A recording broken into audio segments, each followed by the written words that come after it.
My boyfriend left me for his therapist after I supported him through 3 years of depression, and now he's telling everyone I was the toxic one. My boyfriend James used to call me his lifeline. He said I was the only reason he survived 2022. I held him through panic attacks. I paid for his therapy. I reminded him to eat, to sleep, to stay alive. I cleaned up his messes, made excuses for him at work, and stood by him when everyone else walked away. And after everything, my boyfriend told his entire family that I was emotionally abusive, then moved in with the therapist I found for him. He said I needed him to stay broken, that I made him feel small so I could feel powerful, that I weaponized kindness. That's what he told his mom. That's what he told our friends. That's what he posted on social media next to a photo of him holding hands with her, the same therapist I spent days researching and months paying for because I just wanted him to feel okay again. My boyfriend said, "You gave me love when I needed therapy. Alyssa gave me both." Then he thanked me for being part of his healing journey and walked out of my apartment with a suitcase and a smug little smile like he'd just finished a group project by himself. No warning, no fight, just betrayal disguised as growth. The night he left, I came home from work carrying 2 bags of groceries. I was exhausted. I'd picked up an extra shift to help cover his therapy bill because his last paycheck bounced again. I opened the door, expecting to find him asleep on the couch like usual, but instead I saw him sitting at our kitchen table with his laptop closed and his suitcase packed. He looked peaceful, too peaceful. I set the groceries down and asked what was going on. My boyfriend didn't even flinch. He looked me in the eyes and said, "This relationship is stunting my emotional growth." Then he thanked me for being his support system during his darkest days, but said I was now holding him back from becoming the man he was meant to be. I couldn't speak. I just stared at him. He stood up, walked to the door, and said he was going to stay with Alyssa for a while he got clarity. I didn't even know what that meant. I just remember the door clicking shut. And then silence. I didn't cry that night. I couldn't. I just stood in the middle of our kitchen, shaking, with oat milk leaking through one of the bags. I'd bought his favorite brand. That was the last thing I did for him. Buy his damn oat milk. The next morning, my phone started blowing up. The next day, James blocked me on everything. Then the texts started coming in, from his sister, his mom, even people at his office. They were so sorry things didn't work out, but hoping he was finally getting the help he needed. His narrative was already out there. I was the reason he broke down. I was the unstable one. I was the reason therapy didn't work the first time around. What no one knew was that I was the one who booked his first appointment. I was the one who stayed up with him through every spiral. I was the one who called in sick to my job to take him to the emergency room when he couldn't breathe. And I was the one who helped him pick Alyssa after we fired his last therapist for being too cold. He used to text me after every session. He'd tell me how proud he was of the work he was doing. He said I made it possible.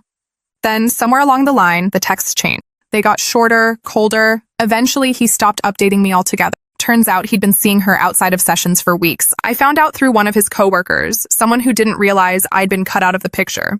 She casually mentioned how cute they were together and that everyone at the office had seen it coming. I still hadn't told anyone we broke up. I'd been covering for him for years, covering his missed rent payments, covering his lies to friends when he bailed last minute, covering the emotional fallout of a man who refused to admit that sometimes being loved still isn't enough to make someone stay. James made me his lifeline. Then he let go the second he found a new one. That weekend, I stayed in bed for 2 days straight. Didn't eat, barely drank water. My best friend Nina came over, let herself in with the emergency key I gave her last year, and found me curled up in the corner of the bed still wearing my work uniform.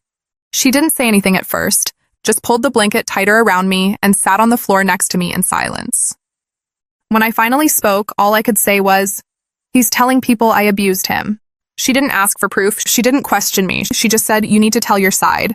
I didn't want to. I didn't want to be the girl online posting her heartbreak in screenshots and paragraphs. But the more I stayed silent, the more James's version spread. The more people began treating me like I was dangerous, like I was the one who broke him. So I wrote a letter, not to him, to myself. I wrote down everything. Every late night drive to the pharmacy, every panicked call, every time I held his hand while he screamed into a pillow because the world felt too loud. I wrote about how he once told me I was his reason for staying. How he used to call me his anchor. How he said no one had ever loved him the way I did. Then I tore it up because it didn't matter anymore. None of it changed the fact that he was gone and that he was making sure everyone hated me on the way out. But here's the part I haven't told anyone yet. 2 nights ago, James called me from a blocked number. I almost didn't pick up, but some part of me still wanted to hear him say it, admit it, something. The first thing he said was, "You didn't have to turn everyone against me." I laughed. I actually laughed. Then I said, "You told people I abused you." He went quiet. Then he said something I'll never forget. "You were too good to me. It made me feel like shit." That was the closest thing to the truth he's ever said. After he said that, I didn't respond right away. I just let the silence stretch. I wanted to see if he'd fill it with something real. An apology. Regret. anything. He didn't. He said, I felt like you wanted me broken, like that's where you were comfortable. His voice was calm, rehearsed, like he was still in a therapy session with someone nodding on the other side, telling him he was brave for speaking his truth. I said, I paid your rent for 5 months, I made your therapy appointments, I held your hand through every breakdown, and you think I wanted you to stay broken? He said, I don't know, maybe. Then he hung up. That was it. No closure, no accountability, just a man too ashamed to face the mirror. He shattered himself. I sat there staring at the blank screen of my phone until Nina called. She said she had wine and greasy takeout and asked if she could come over. I said yes. 10 minutes later, she was on my couch handing me fries and asking if I wanted to hear what she found. Apparently, Alyssa had lost more than one client over the years because of blurred boundaries. Nina found a Reddit thread where someone described a therapist who sounded exactly like her. Young, overly personal, often sharing her own healing journey during sessions. One user even claimed she started texting a male client outside of appointments to check in.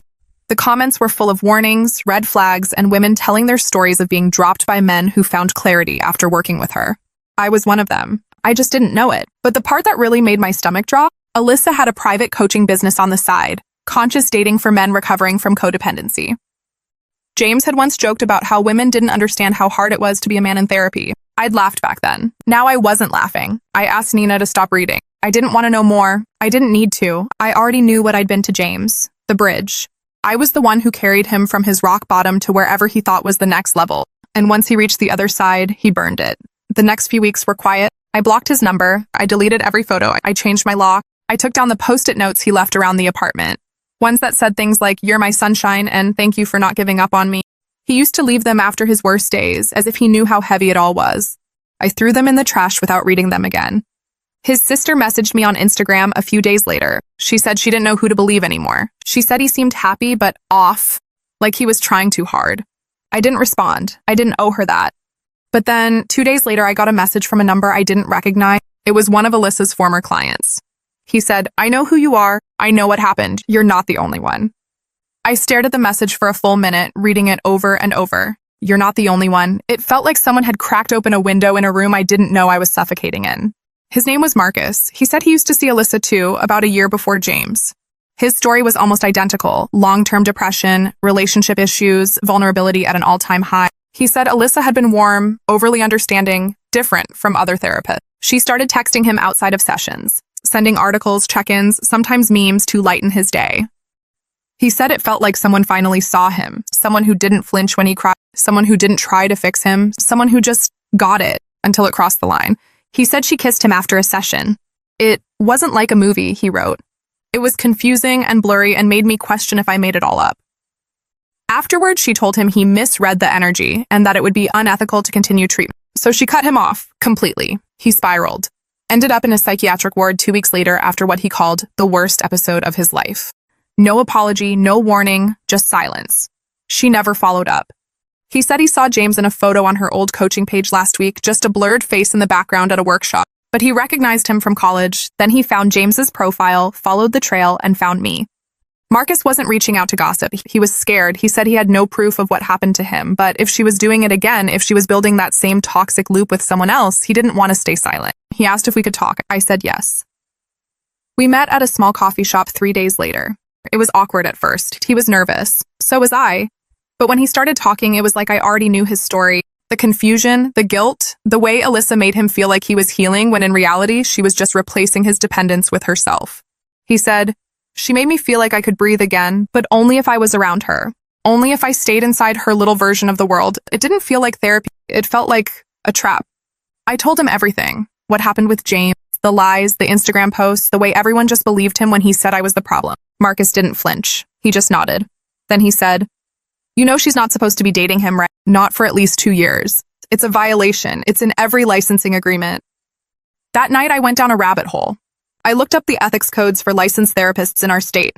Marcus was right. Romantic relationships with former clients are forbidden for a minimum of 2 years. Longer if the therapist holds power or influence. Alyssa had moved in with James 3 weeks after ending his treatment. I had the dates. I had the screenshots. I had everything. And for the first time since this entire nightmare began, I wasn't just sad. I was furious. The next day, I filed a complaint with the state licensing board. It wasn't out of revenge. It wasn't even about James anymore. It was about every other person who'd end up in her office, thinking she was their safe place, not knowing she might already be choosing favorites. Building bonds she had no right to build. Crossing lines no one would believe without proof. I included everything. The appointment confirmations from James's old email, the Instagram photos, the coworker messages, even the time-stamped texts from the night he left. I didn't hold back. Marcus filed his own report 2 days later. Neither of us heard anything for weeks. Life started to settle into a weird, numb routine. James hadn't tried to contact me again. His accounts went silent. I deleted my social media completely. Nina helped me repaint the apartment. We got rid of the furniture James picked out, burned his hoodie, swapped the bed, even changed the lighting. I started sleeping better. Then, one afternoon, I got a letter. The state board was investigating Alyssa for multiple ethics violations. And James, when I opened the letter, my hands were shaking. It felt surreal. Like seeing all the chaos of the last 2 months printed on official state letterheads somehow made it more real, more permanent. Alyssa was under investigation. Multiple complaints had been filed. Witnesses had been contacted. They were reviewing her license. And then just 3 days later, James showed up at my apartment, unannounced. It was just after 7 p.m. I was getting ready to go out for dinner with Nina when I heard the knock. 3 fast bangs, like someone who didn't care how loud they were. I froze. Something in my gut already knew.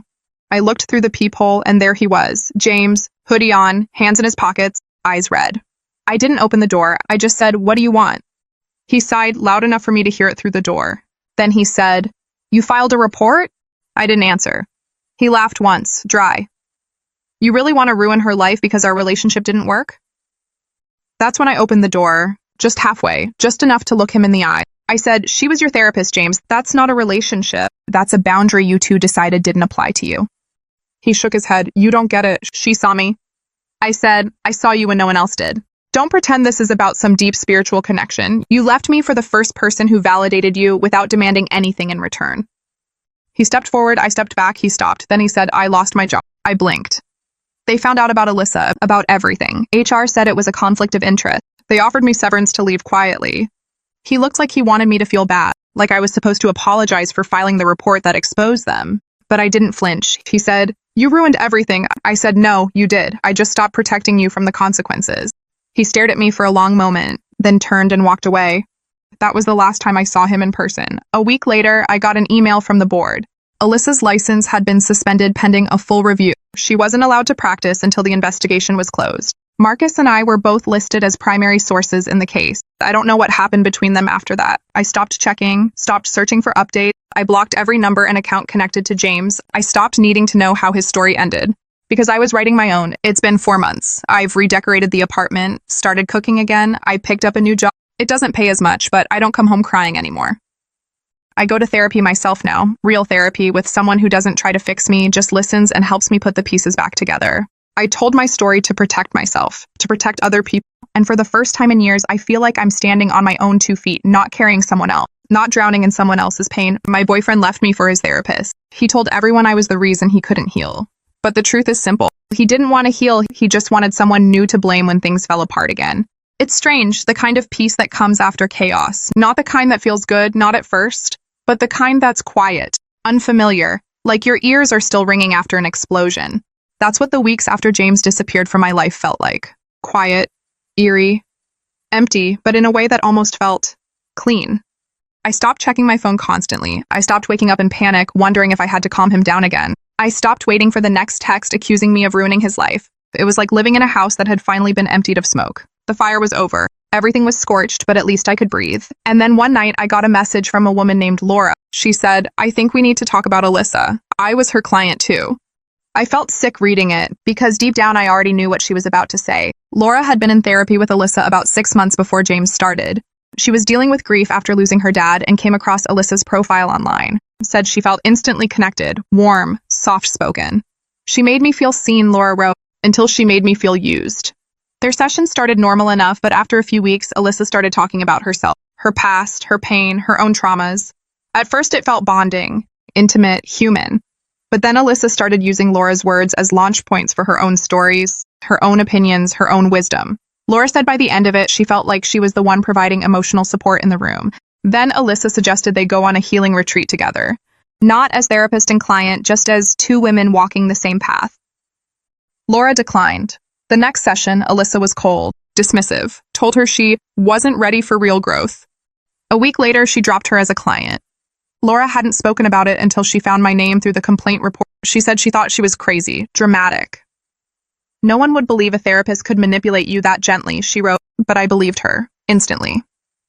There were now 3 of us, 3 different people with eerily similar experiences, and we had proof, timelines, messages, photos, screenshots. And while James's name was still being kept out of the formal public reports, word was spreading, quietly, through forums, whisper networks, private groups for people who'd experienced abuse in therapy. We weren't alone, and we weren't wrong. I didn't want revenge anymore. Not really. I didn't want to see Alyssa lose her license just so I could sleep better at night. I wanted accountability. I wanted her to stop doing this to vulnerable people. I wanted her to see the wreckage she left behind and realize it was her doing, not some misguided version of healing through connection. As for James, he resurfaced online about 2 months later. New city, new job, new Instagram, all the usual self-help captions. Healing is messy. Growth is painful. Boundaries are everything. A few vague swipes at narcissistic exes and women who prey on broken men. Classic, but the comments were different this time. One woman wrote, "Weren't you the guy who dated his therapist?" Another replied, "Lamao, didn't your ex pay for your therapy? Sit this one out, you know." The facade was cracking. I didn't engage. I didn't even watch it unfold for long, because by that time I was already moving on. Not in a fairy tale kind of way. Not with a new man or a new life, but with a new understanding of myself. I wasn't crazy. I wasn't toxic. I was used, and I survived. I still go to therapy. Real therapy. I still flinch a little when I get blocked calls. Still feel my stomach drop when someone mentions a healing retreat. But I'm getting better. Slowly, quietly, honestly. James once told me I was his light in the dark. He just didn't realize I was my own too.